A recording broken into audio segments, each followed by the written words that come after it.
Ladies and gentlemen, this is Adarsh and welcome to My Conady. So, നമ്മൾ ഇന്ന് സംസാരിക്കാൻ പോണത് ഈ റിയൽ ഇവന്റ്സ് അല്ലെങ്കിൽ റിയൽ ഇൻസിഡൻസിനൊക്കെ ബേസ് ചെയ്തിട്ടുള്ള ഒരു സിനിമയെ പറ്റിയിട്ടാണ്. ആർമി ഓഫീസേഴ്സിന്റെ കഥ പറയുന്ന സിനിമ.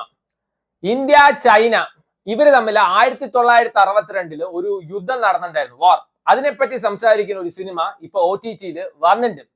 120 ബഹദൂർ ആമസോൺ പ്രൈമിലാണ് സ്ട്രീം ചെയ്യുന്നത്. സോ ഈ പാട്രിയോട്ടിസം അല്ലെങ്കിൽ ആർമി ഓഫീസേഴ്സിന്റെ കഥ ഇതൊക്കെ ഇഷ്ടമുള്ളവരാണെങ്കിൽ then you should definitely try this എന്ന് ഞാൻ പറയുള്ളൂ. ബോളിവുഡിലെ ഈ സ്റ്റുപ്പിഡ് യൂണിവേഴ്സിൽ എടുത്തു വെക്കുന്ന പോലെ സർക്കസ് അല്ല, റിയൽ പാട്രിയോട്ടിസം ഭയങ്കര റിയലിസ്റ്റിക് ആയി എടുത്തു വെച്ചിട്ടുള്ള പടം. സോ ഇവിടെ യൂണിവേഴ്സ് പറഞ്ഞിട്ട് കുറെ ഐറ്റം ഡാൻസും ബിക്കിനിയും അതല്ല പാട്രിയോട്ടിസം. റിയൽ പാട്രിയോട്ടിസം എന്താണെന്ന് അറിയുന്ന വെച്ചാൽ ഈ സിനിമ, അതേപോലെ തന്നെ ഗ്രൗണ്ട് സീറോ ഇതൊക്കെ കാണണം. So ground zero is also available on Amazon prime. So ഈ സിനിമ തുടങ്ങുന്ന സമയത്ത് ഒരു സീൻ ഉണ്ട്. അതായത് ഒരു റേഡിയോ ഓപ്പറേറ്റർ മറ്റേ ഈ ചൈനക്കാരുടെ നിന്ന് രക്ഷപ്പെട്ടിട്ട് ഇങ്ങനെ ഓടി വരുന്ന ഒരു സീൻ ഉണ്ട്. ആ ഒരു ഒറ്റ സീന് കണ്ടു കഴിഞ്ഞാൽ ഈ സിനിമയുടെ ഇന്റൻസിറ്റി എത്രത്തോളം ഉണ്ട് അത് നമുക്ക് മനസ്സിലാവും. പെട്ട സീനായിരുന്നു അത്. സോ ഈ സിനിമ തുടങ്ങുന്ന സമയത്തൊക്കെ ഭയങ്കര ഡ്രാമാറ്റിക് ആയിട്ടാണ് എനിക്ക് തോന്നിയിട്ടുണ്ടായിരുന്നു. ഡയലോഗ്സ് ഒക്കെ ഭയങ്കര ഡ്രാമാറ്റിക് ആയിരുന്നു. ഞാൻ വിചാരിച്ചു റിയലിസ്റ്റിക് ആണ്, പക്ഷെ ഇത് ഭയങ്കര ഡ്രാമ പോലെയാണല്ലോ തോന്നുന്നത്. സെക്കൻഡ് ഹാഫിൽ യുദ്ധം തുടങ്ങണം. അവിടുന്ന് എന്റെ എല്ലാ ഒപ്പീനിയനും ഞാൻ മാറ്റി. കിടു പടം എനിക്ക് ഭയങ്കര ഇഷ്ടപ്പെട്ട സിനിമയാണ്.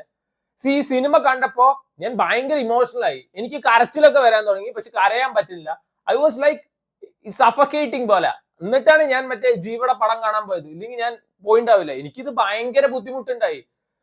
സോ ഞാൻ ഔട്ട് ആൻഡ് ഔട്ട് ചിരിക്കാലോ, കുറെ വിഷമം മാറ്റാലോ വേണ്ടിട്ട് ട്രിപ്പിൾ ടി കാണാൻ പോയത്. This is a very nice film. Farhan അക്തറിന്റെ ഒക്കെ ഒരു പെർഫോമൻസ് ഉണ്ട്. സോ അതൊന്നും എടുത്ത് പറയേണ്ട ആവശ്യമില്ല. അണ്ണന്റെ പടങ്ങളൊക്കെ കണ്ടവർക്ക് അറിയാം. കിഡു പെർഫോമർ ആണ്. ഇതിൽ ആളുടെ മുകളിൽ പെർഫോം ചെയ്തൊരു ക്യാരക്ടർ ഉണ്ട്. Farhan Akhtar, he was very nice. പക്ഷെ ഇതിൽ ഞാൻ പറയില്ലേ, റേഡിയോ ഓപ്പറേറ്റർ ആയിട്ടൊരു പയ്യൻ എജ്ജാതി കിഡു പെർഫോമൻസ് ആയിരുന്നു. Towards second half, especially second ഹാഫിലൊക്കെ ആളുടെ പെർഫോമൻസ് ഭയങ്കര രസമായിരുന്നു.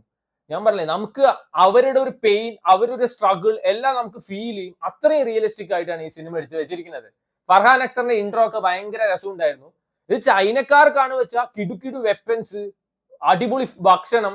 ഇവിടെയാണ് വെച്ചാൽ അര ഗ്ലാസ് സൂപ്പും അതേപോലെ തന്നെ വെപ്പൺസ് ഒക്കെ ഭയങ്കര വീക്ക് ആയിട്ടുള്ള വെപ്പൺസും വെച്ചിട്ട് ഇവരെങ്ങനെ ഫൈറ്റ് ചെയ്തു അതാണ് ഈ സിനിമയിൽ കാണിക്കുന്നത്. ഇതിൽ 120 ബഹദൂർ പറയാൻ കാരണം ഈ ഫർഹാൻ അക്തർ ലീഡ് ചെയ്യുന്ന ചാർലി കമ്പനി, അതിൽ 120 ഈ മറ്റേ ബഹദൂസ് അല്ലെങ്കിൽ സോൾജേഴ്സ് ആണുള്ളത്. അവരെങ്ങനെ ചൈനീസ് ആർമിയെ തടുത്തു നിർത്തി അതാണ് കാണിക്കുന്നത്.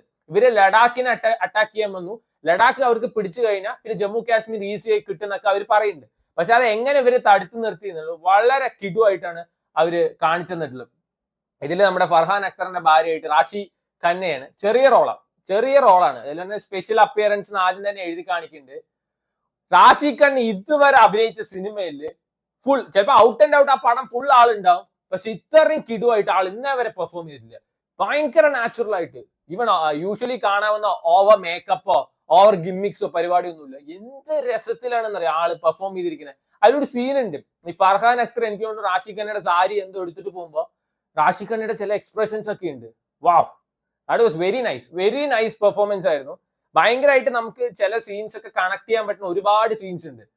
ഇപ്പൊ നമ്മള് പേപ്പറിലൊക്കെ വായിക്കുന്ന കുറെ ന്യൂസും അതേപോലെ തന്നെ ടി വിയിൽ കുറെ ന്യൂസ് കാണുമ്പോഴൊക്കെ നമ്മൾ ഇങ്ങനെ ആലോചിക്കില്ലേ, ഓ ഇത്രയും കഷ്ടപ്പാടായിരുന്നു. അത് ഭയങ്കര റിയലിസ്റ്റിക് ആയിട്ട് അവർ എടുത്ത് കാണിച്ചു തരുന്നുണ്ട്.